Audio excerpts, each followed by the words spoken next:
ख़ानदान थे तो पानदान थे। अब क्योंकि फैमिलीज़ हो गई हैं तो फैमिलीज़ में पानदान बनता नहीं है। पानदान अपने अंदर एक पूरा ख़ानदान होता था। उसके अंदर कुछ गले सड़े नोट, कुछ चवन्नियाँ, कुछ अठन्नियाँ, कुछ कागज़ के कटे हुए टुकड़े, हिरन छाप तंबाकू, गीला और सूखा चूना, और उस सूखे चूने को खुरेदती हुई एक सास अपने बहू से अक्सर तंज में कहा करती थी कि ये मेरे जहेज़ का पानदान है, 6 दफ़ा कलई करा दिया है, लेकिन जब भी कलई कराती हूँ बिल्कुल नया सा निकलता है। और बहू ये सुन के एक सड़ा हुआ सा मुँह बना के किचन की तरफ रवाना हो जाती थी, जबकि उस टाइम किचन नहीं होते थे, बावर्ची खाने होते थे।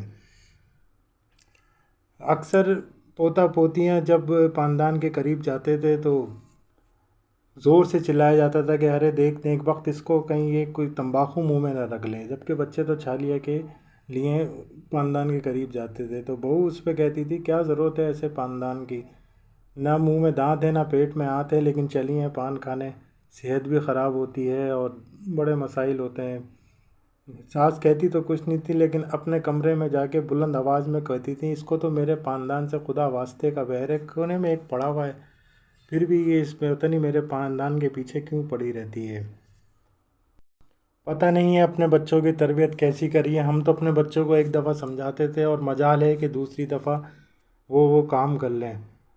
सबसे बड़ा बेटा असलम था पेलोडी का, और उसके बाद मुन्नी सबसे आखिरी में। लेकिन सवाल ही नहीं पैदा होता कि साबुन के अलावा चेहरे पे कुछ लगाया हो। इनको अपने बनाव सिंगार से फुर्सत मिले तो ये बच्चों की तरबियत का सोचें, और इस तरह तक कलामी का सिलसिला बहुत हद तक बढ़ता जाता। मगर अब ये ज़माने गुजर गए। अब ख़ानदानों के छोटे छोटे से यूनिट्स बन गए हैं। यूनिट्स में यहाँ तो घरों में बड़ों के रहने की जगह नहीं है, तो ख़ानदान की तो सवाल ही पैदा नहीं होता। मजीद लाहौरी साहब एक बहुत बड़े शायर गुज़रे हैं, लाहौर के मजीद लाहौरी उनका नाम था। वो क्या खूब फरमाते हैं, जान है तो जान है प्यारे, जान है तो जहान है प्यारे, ज़िंदगी एक पानदान है प्यारे। मजीद लाहौरी साहब अगर ज़िंदा होते तो हम आपको बताते, ना पानदान रहे ना ख़ानदान रहे।